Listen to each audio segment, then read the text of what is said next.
आज के press conference में आए हुए मीडिया के सभी हमारे बंधु, हमारे समाज लोहार समाज के नेतागण एवं उपस्थित सज्जनों, मैं आप सभी को आज के कार्यक्रम में हार्दिक अभिनंदन और स्वागत करता हूँ। आज का ये वार्ता जो रखी गई है, लोहार समाज की कुछ मूल समस्याएं, जो संवैधानिक समस्याएं हैं, जो जातीय समस्या है, उसका निराकरण न बिहार सरकार कर पा रही है और न केंद्र सरकार कर पा रही है। मूल समस्या है कि जब देश आज़ाद हुआ 1950 में, तो अंग्रेजी में सभी जातियों का नाम लिखा गया। उसमें लोहार को LOHARA 6 डिजिट का नाम लिखा गया लोहार। और जब हिंदीकरण किया गया भाषा एक्ट 1963 के आलोक में, तो एक अधिनियम आया 108/1976, उसमें देश की समस्त जातियों का हिंदीकरण किया गया और लोहार जाति को भी अनुसूचित जनजाति के सूची में क्रमांक 22 पर जो अंग्रेजी में लोहार लिखा गया था, उसका हिंदी में लोहार लिखा गया। और उस समय से हम लोगों का जाति प्रमाण पत्र लोहार का मिल रहा था। लेकिन 2006 में केंद्र की सरकार ने जो हिंदी का प्रोनाउंसिएशन लोहार था, उसको गलत तरीके से, अनकॉन्स्टिट्यूशनल तरीके से लोहारा लिख दिया गया। तब से हम लोगों का जाति प्रमाण पत्र लोहार का बनना बंद हो गया। फिर हम लोगों ने आंदोलन किया और सरकार से लड़ाई लड़ी। तो इसी बीच में प्रधानमंत्री जी का 2015 में लाल किला से उन्होंने आह्वान किया कि जितने भी यूजलेस कानून है जो व्यवहार में नहीं है, उसको रद्द किया जाए। और 2016 में रिपील एक्ट 23/2016 आया, भारत सरकार ने सदन से पास किया। उसमें जो हमारा 48/2006 कानून था, उसको भी रद्द कर दिया गया। और नीतीश कुमार जी ने 2016 से हम लोगों को अनुसूचित जनजाति का आरक्षण देना शुरू किया। किसी व्यक्ति ने 2022 में सुप्रीम कोर्ट में एक गलत तरीके से आवेदन लेकर के चैलेंज कर दिया था। बिहार सरकार को चाहिए था कि जिस आधार पर उन्होंने लोहार को अनुसूचित जनजाति का आरक्षण दिया, उस तरीके से कोर्ट में अपनी बात को रख करके हमारे जातीय अस्तित्व एवं आरक्षण को बचाना चाहिए। लेकिन सरकार ने LOHAR को कहा कि मैं अनुसूचित जनजाति के लिए बिहार सरकार को 1 महीना के अंदर रिव्यू पिटीशन दायर करना था। लेकिन बिहार सरकार ने रिव्यू में नहीं गई और 5 लाख रुपया दे करके हम लोगों को अधिकार की लड़ाई से वंचित हो। अब हम लोगों को बिहार सरकार कमार ब्रैकेट लोहार कर्मकार का जाति प्रमाण पत्र दे रही है, जो हम नहीं हैं। हम मूल जाति लोहार है। हम लोगों ने इतने वर्षों से बिहार सरकार से लेकर के केंद्र की सरकार तक मांग करते रहे कि बिहार में लोहार मूल जाति है, हम किसी कमार की उपजाति नहीं है, हमारा इसका जाति प्रमाण पत्र नहीं बना करके मूल जाति लोहार का जाति प्रमाण पत्र बनाया जाए। लेकिन न बिहार सरकार हम लोगों को सुधी ली और केंद्र में भी पार्लियामेंट में 8-10 बार प्रश्न उठाए गए, लेकिन भारतीय जनता पार्टी भी हम लोगों की सुधी नहीं ली और न उसमें संशोधन करके जो केंद्र के सूची में लोहारा किया गया था, उसको पुनः लोहार रखा जाए। और नतीजा ये हुआ कि आज हमें बिहार सरकार कमार की उपजाति मानकर जाति प्रमाण पत्र दे रही है।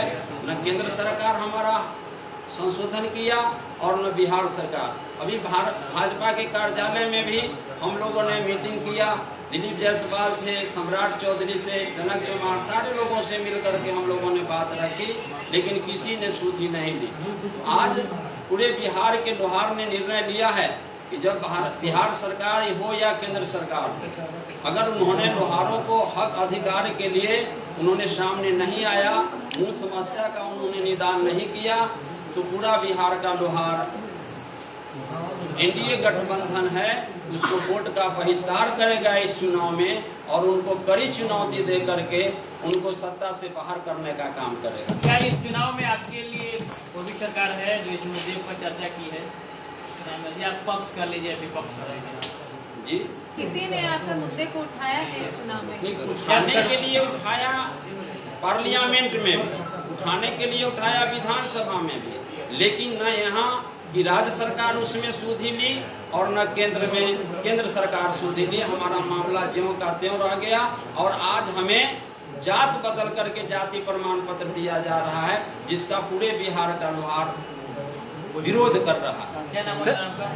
मेरा नाम डॉक्टर सत्यनारायण। सर आप जदयू में एक सक्रिय सदस्य और एक सक्रिय नेता भी हैं और आप एनडीए का वोट बहिष्कार कर रहे हैं, तो ऐसा क्यों? देखिए, हम कहीं भी रहेंगे तो मेरी जाति की समस्या है, उसको हम निदान चाहेंगे।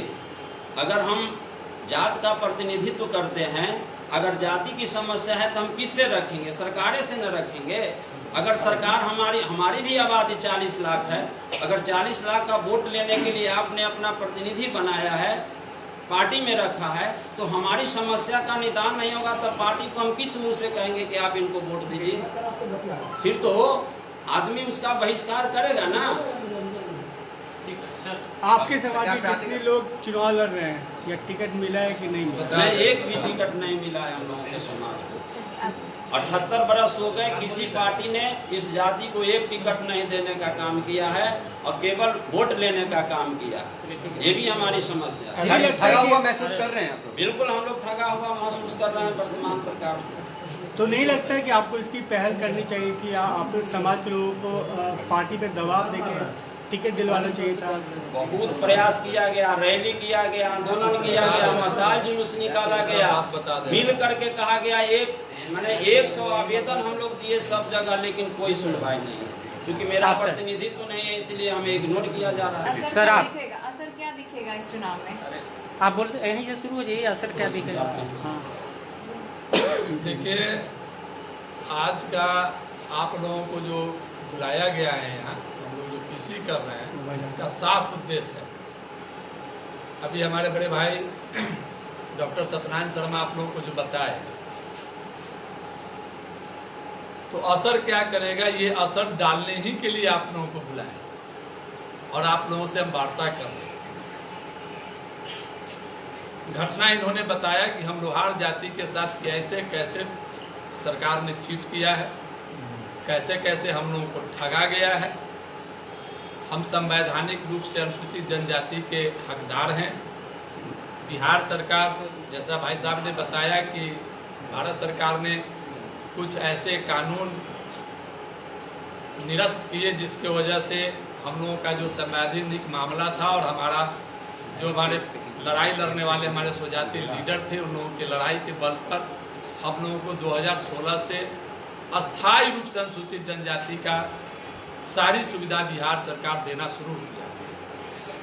और 2022 आते आते एक नियम भी कहता है, जब किसी जाति को किसी कैटेगरी का अधिकार अगर 5 वर्षों से अधिक तक मिलता है तो उसको इतना आसानी से नहीं हटाया जा सकता है, क्योंकि आप लोग भी आवाज है। तो 2016 से फरवरी 22 तक हमको अनुसूचित जनजाति का सुविधा मिल रही हो, और वह यही बिहार सरकार जो सरकार देती है वही सरकार हटाती है और कहती है कि इनको हम पुनर्स्थापित कर रहे हैं, यानी ईबीसी। ठीक है, तो फिर जाति आधारित गणना हुई। आप इसको गौर करिएगा। जब जाति आधारित गणना हुई तो लोहार को 2 भागों में बांट दिया गया। एक कमार अंडर ब्रैकेट लोहार कर्मकार जो कोड संख्या 13 पर, और एक लोहरा और लोहारा जो क्रम संख्या 177 पर। आप लोग भी जानते हैं बिहार में आपको कहीं लोहरा और लोहारा जाति के लोग नहीं मिले। फिर बिहार सरकार जब हमको लाभ दे रही थी तो ये मामला जब कोर्ट में गया तो बिहार सरकार को प्रोटेस्ट करना चाहिए।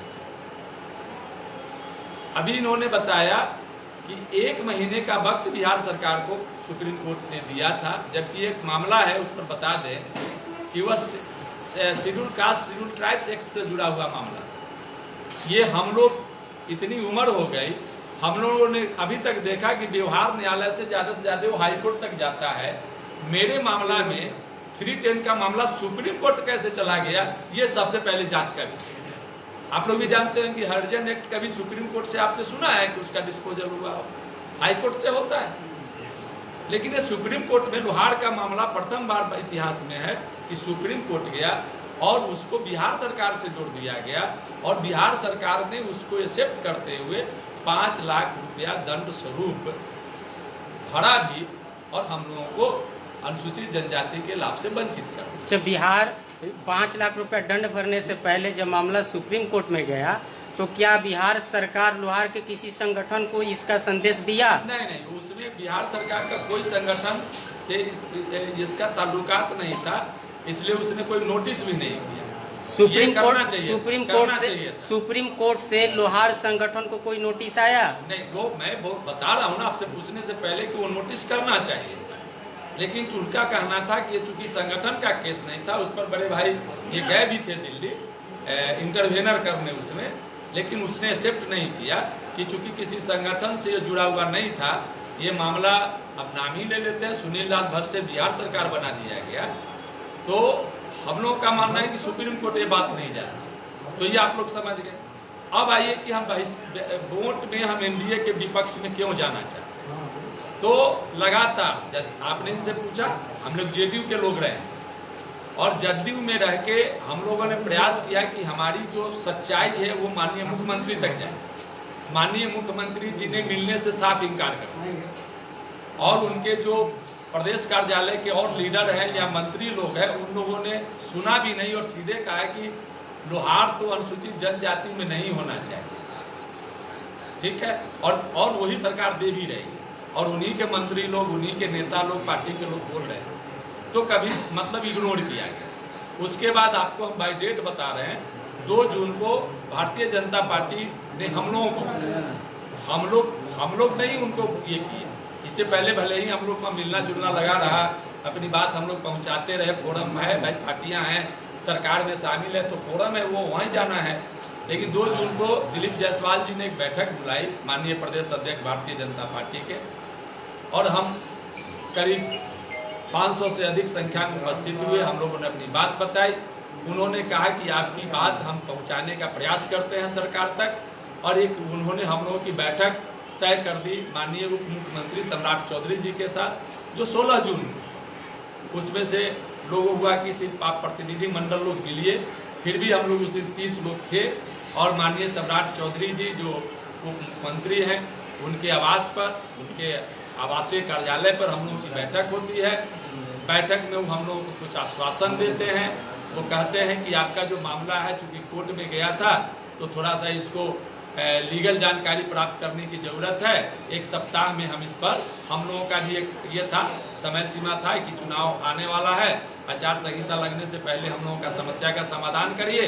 और मात्र 2 समस्या, एक तो आपने हमारा जाति जनगणना, हम लोगों को मूल रूप से प्रमाण पत्र जो मिले वो लोहार जाति का मिले, हमको कमार, कर्मकार और वो लोहार करके जो है कमार, अंडर ब्रैकेट कर्मकार और लोहार करके वो सर्टिफिकेट नहीं मिले। हम लोग को मूल रूप से लोहार का सर्टिफिकेट मिले।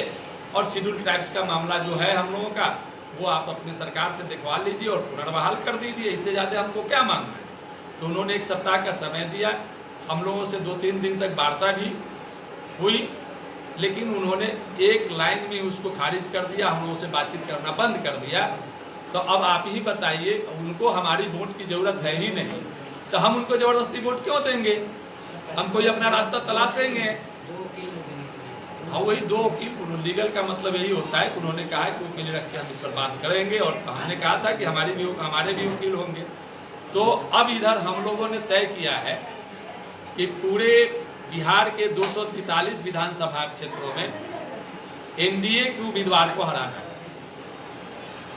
हम लोग एनडीए के उम्मीदवार के पक्ष में नहीं होंगे। तब आप पूछिएगा कि आप वोट किसको करेंगे, तो मुख्य रूप से जो एनडीए के मुख्य प्रतिद्वंदी, जिस विधानसभा सीट पर जो भी मुख्य प्रतिद्वंदी होंगे, चाहे वो निर्दलीय हो, जनसुराज के हो, महागठबंधन के, ये हम लोग भी भली भांति जानते हैं कि बिहार में मुख्य प्रतिद्वंदी महागठबंधन ही है। तो हम लोग अब बहिष्कार नहीं करेंगे, हम नोटा को वोट नहीं करेंगे। हम अपने समाज को ये संदेश दे रहे हैं, जिस विधानसभा में जो एनडीए को कॉन्टेस्ट कर रहा है उसको लोहार समाज अपना एक एक वोट देके विजयी बनाने का काम करेगा। और एनडीए को हम ये संदेश देना चाहते हैं कि आपको हमारी वोट की जरूरत नहीं है, आपने हमारा काम नहीं किया है, इसलिए हम आपको वोट देंगे। नाम बता दीजिए अपना। मेरा नाम धर्मेंद्र कुमार शर्मा। अच्छा सर, ये लालू प्रसाद राजद ने ही आज बिहार के लोहार को इस कगार पर पहुंचाया है, तो फिर एनडीए को वोट ना देकर उनको देने के लिए क्यों कर? ठीक है, इसके भी आप समझ लीजिए जी। लालू जी का वह कार्यकाल के समय एक आप लोगों को बता दें, एक घटना घटी थी। वो जब सेंट्रल में मिनिस्टर थे और बिहार में राबड़ी जी की सरकार थी, तो उनकी इच्छा थी कि 8 जातियों को वो शेड्यूल कास्ट में शामिल करना चाहते थे। तो उसमें एक लोहार भी था, नाई भी था, कुम्हार भी था, तकमा तमोली वगैरह के 8 जातियों को उन्होंने बात किया था कि हम इसको शेड्यूल कास्ट में शामिल। तो उनके मन में रहा होगा कि शेड्यूल टाइप से अच्छा शेड्यूल कास्ट है, इसलिए उन्होंने ऐसा भेद भी लगा दिया कि लोहार को अलग और लोहारा को किया। लेकिन अभी लालू जी का समय नहीं है, तेजस्वी जी और राहुल गांधी जी का। अब देखिएगा कि एक समय था कि कांग्रेस सामंतवादियों के गोद में खेला करता था। आज वही कांग्रेस सामाजिक न्याय की बात करता है, वही राहुल गांधी पिछड़ों की बात करता है, दलितों की बात करता है, शोषितों की बात करता है। तो कहने का मतलब कि उनका एजेंडा में बदलाव हुआ है। तेजस्वी जी अभी अभी हम लोगों के लिए ये नहीं करें कि उसके लिए वोट करने जा रहे हैं, लेकिन उन्होंने कुछ जातियों का जैसे लोहार, बढ़ई, नाई और कुम्हार को नाम लेके भी कहा है कि इनको हम लोग 5 लाख रुपया का आर्थिक अनुदान कहते हैं, एक ऋण के ही रूप में देंगे जो बिना ब्याज का होगा, इनको सफलता के लिए काम करेंगे। तो कहने का मतलब लालू जी और तेजस्वी जी में हमको ये फर्क दिख भी रहा है। और एक और घटना है, जिस समय 16 में एसटी का हमको अधिकार मिला था, आपको याद करा दे, तेजस्वी यादव ही उस समय उप मुख्यमंत्री थे। और जब 22 में हमारा अधिकार छीन रहा है, उस समय एनडीए के साथ भाजपा है, नीतीश जी के साथ। उस समय तेजस्वी यादव नहीं है, इसलिए हम उनको दोषी नहीं मान सकते कि उनके रहते हमको ये नुकसान हुआ है। हाँ, कालांतर में ऐसा हुआ है, इसको हम भी स्वीकार करते हैं। लेकिन वर्तमान जो हम देख रहे हैं, वर्तमान में जब भी तेजस्वी जी रहे हैं नीतीश जी के साथ, उसी समय जाति आधारित गणना की भी बात आई थी। और जब जाति आधारित गणना हुई तो नीतीश कुमार जी उनको हटा चुके हैं। एसटी के हमको जिस समय मिला था, 16 में तेजस्वी यादव उप मुख्यमंत्री थे, 22 में तेजस्वी यादव उप मुख्यमंत्री नहीं थे। तो ये हुआ। और तीसरा कि हम लोगों को महागठबंधन के नेता संपर्क में भी है, एनडीए के कोई नेता हम लोग। अच्छा, बिहार के बहुत सारे सीट से आपके लोहार और बढ़ई समाज से लोग खड़े हैं, उनके लिए क्या संदेश है? मैंने कहा ना कि हमारे जाति के, हमने कहा है कि जो विधानसभा में जो हमारे कैंडिडेट मजबूत होंगे। लेकिन एक बात आपने अच्छा पूछ दिया, अच्छा किया, मुझे याद नहीं था, इसके लिए हमारे अगर स्वजाति के जो भी कैंडिडेट हैं किसी भी पार्टी के, तो निश्चित आज ये बिहार तो जाति आधारित राजनीति होती है बिहार में, तो नो डाउट हमारे जो स्वजाति के जहाँ कैंडिडेट हैं, और हमको लगता है 25-30 कैंडिडेट हैं बिहार में विभिन्न पार्टियों से, हम ये भी कहते हैं कि जहाँ जाति के कैंडिडेट हैं लोग उसको जरूर मतदान करें। लेकिन सर, यहाँ आप महागठबंधन का सपोर्ट करने की बात कर रहे हैं, कुछ इलाकों में आप ही के समाज के नेता लोग एनडीए का समर्थन कर रहे हैं। एक बात बताइए, लालू यादव जी से के कभी हनुमान हुआ करते थे रामकृपाल यादव जी, आज दूसरे पार्टी में हैं। नित्यानंद राय जी यादव हैं, दूसरे पार्टी में हैं। नहीं तो ये जातियों में नेताओं के दाम पर वोट नहीं होता है, विचारधारा का वोट होता है। और स्वार्थ में तो लोग राजनीति अपने अपने हिसाब से करते ही हैं, इसलिए वो हमारे भाई हैं, उस पर नो कमेंट। और किसी को कुछ पूछना है भाई? ना ठीक है, कंप्लीट तो हो गया, बहुत ज़्यादा हो गया, लिफ्ट नहीं हो गया। कुछ पूछना हो तो बोल पूछ लीजिए। एक बार खुले रूप से अपील कर दीजिए अपने समाज के लोगों से। मैं अपील कर रहा हूँ अपने समाज के लोगों से कि जहाँ हमारे स्वजाति के कैंडिडेट हैं और वो मजबूत स्थिति में है, लड़ रहे हैं, तो उनको मतदान करें। दूसरा कि जो एनडीए को हराने के लिए कॉन्टेस्ट में जो कैंडिडेट है उनको मतदान करना है। मुख्य रूप से आपको अपने विधानसभा की ज्यादा जानकारी है, लेकिन एकजुट मतदान करना है। जिसको भी मतदान करना है एकजुट मतदान करना है, भिन्नता नहीं होनी चाहिए। किसी तरह का कंडीशन ये कैंडिडेंसी नहीं होनी चाहिए कि हमने हराने का आह्वान किया हो और जीत जाए तो कल हम सात पद का शिकार बने। सर एक आखिरी सवाल, आपके लोहार समाज में बहुत सारा संगठन है, तो ये मैसेज जो आप पूरे बिहार वासियों को दे रहे हैं, क्या सभी संगठन के तालमेल से दे रहे हैं या सिर्फ नहीं, सभी लोगों का तालमेल है। हम लोगों को सोशल मीडिया के माध्यम से और टेलीफोनिक लोगों से बात हो गई है। मौसम भी खराब है, कुछ और भी साथी हमारे शामिल होते इसमें। और दूसरी बात है कि विचारधारा का वोट करेगा लोग, नेता लोगों को जो काम है वो अपना कर रहे हैं। हम लोगों ने, चूंकि मैं तो पहले कहा कि एनडीए हम लोगों की वोट की जरूरत नहीं समझती तो हम जबरदस्ती वोट नहीं करेंगे। ठीक है सर, थैंक यू। बच्चों का भविष्य हम अपने बच्चों के भविष्य के लिए निर्णय ले रहे हैं। और तेजस्वी जी ने हम लोगों को आश्वासन भी दिया है। परसों हमारी मुलाकात तेजस्वी जी से हुई है, उन्होंने कहा है कि हमारी सरकार बनती है तो हम आपकी समस्या को नहीं, जरूर हम लोगों का काम करेंगे। चलिए, धन्यवाद आप लोगों को।